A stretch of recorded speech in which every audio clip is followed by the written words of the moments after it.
Scottish മെല്ലോൻ്റെ ഒരു video കാണാനായി. അപ്പോൾ ടർക്കിയിലെ സ്കാം. അപ്പോൾ എനിക്കിത് കണ്ടപ്പോൾ ഭയങ്കരമായിട്ട് ഞാൻ വിചാരിച്ചത് ഞങ്ങൾക്ക് മാത്രം ഉണ്ടായതാണ്. അപ്പോൾ സത്യമാണ്. ഞങ്ങളേക്കാരം ചിലപ്പോൾ ഫസ്റ്റത്തെ വിക്ടിം.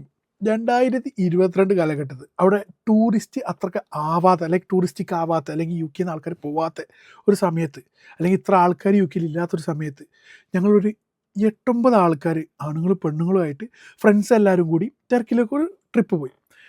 അങ്ങനെ അവിടെ പോയിട്ട് സ്കോട്ടിഷ് മെല്ല് എന്താണ് പറഞ്ഞത് അതിൻ്റെ ഒരു 80% തന്നെ അവിടെ ഉണ്ടായത് വേറെ ഒന്നുമല്ല. ഞങ്ങൾ രാത്രി അതിൽക്കൂടെ നടന്നു, ലൈക്ക് ഇസ്താംബുൾ സെൻറ്ററിൽ കൂടെ നടന്നു, ഫുഡൊക്കെ കഴിച്ചു. എല്ലാം കഴിഞ്ഞതിന് ശേഷം ലാസ്റ്റ് ഞങ്ങളൊരു ഒരു ഹോട്ടലിൻ്റെ അല്ലെങ്കിൽ റെസ്റ്റോറൻറ്റിൻ്റെ ഉള്ളിൽ ഭയങ്കര ഡാൻസും പാട്ടും ശീശിയും എല്ലാം കണ്ടു. അപ്പോൾ നമ്മൾ വിചാരിച്ചു ഒന്ന് കയറി നോക്കി എന്താ വൈബ് പാട് നോക്കാം. അങ്ങനെ ഞങ്ങളാരും വിളിച്ചതല്ല, ഞങ്ങളെല്ലാവരും കൂടി സ്വയം അതിൻ്റെ ഉള്ളിലങ്ങ് കയറിയിട്ട് പിന്നെ നമ്മളെന്ത് ചെയ്ത് എന്തായാലും ഇവിടുന്ന് എന്തെങ്കിലും ഫുഡ് കഴിക്കുക വിചാരിച്ചിട്ട് ഞങ്ങളെന്ത് ചെയ്ത് കുറച്ച് ഫുഡും കാര്യങ്ങളും ഓർഡർ ചെയ്ത്, സത്യം പറഞ്ഞാൽ അവിടെ ശീശയും കാര്യങ്ങളൊക്കെ ഉണ്ട്, ശീശയൊക്കെ ഓർഡർ ചെയ്ത് എല്ലാവരും കൂടി വർത്തമാനം പറഞ്ഞിങ്ങനെ ഇരിക്കുന്നു.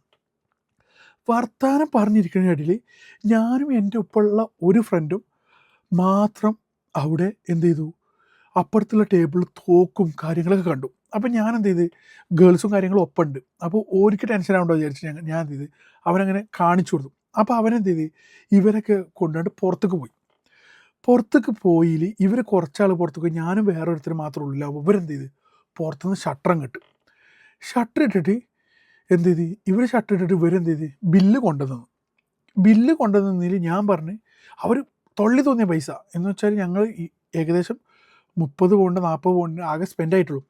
ഏകദേശം ഒരു 1000-600 പൗണ്ട് ബില്ല് എന്നിട്ട് ഇത്ര തരണം എന്ന് പറഞ്ഞു. ഞാൻ എന്ത് ചെയ്തു, ഞാൻ റോങ്ങായി. ഞാൻ പറഞ്ഞു പറ്റൂല, ഞങ്ങൾ ഇത്ര സാധനമില്ല. ഇവരങ്ങ് റോങ്ങായ പാട് നേരെ തോക്കം കൊടുത്തു. എന്ത് 600 പൗണ്ടാണ് കൊടുത്തു, പുറത്തേക്ക് ഇറങ്ങി. എന്തിനാ പറ്റുക, ജീവൻ പോയ എന്തിനാ പറ്റുക, ഇപ്പം ചിരിച്ചിട്ട് കാര്യം ഉണ്ടാവോ? 600 കൊടുത്ത് നമ്മൾ പോന്നു. അപ്പോൾ ടർക്കി പോകുന്നവർ ശ്രദ്ധിക്കുക, ഒച്ചപ്പാടും ബഹളമുള്ള വല്ല പാർട്ടി നടക്കുന്ന വല്ല ഹോട്ടലോ റെസ്റ്റോറൻറ്റോ കണ്ട പോകരുത്, ഏരൊക്കെ പോകരുത്. സ്ട്രീറ്റിൽ കൂടെ എന്താ തിന്ന് നടന്നോളി. അപ്പോൾ ശ്രദ്ധിക്കുക. സ്കോട്ടിഷ് മെല്ല് പറഞ്ഞത് അപ്പോൾ സത്യമാണ്. ഞാൻ ചോദിച്ചാൽ ഞങ്ങൾക്ക് മാത്രം ഉണ്ടായ അനുഭവം.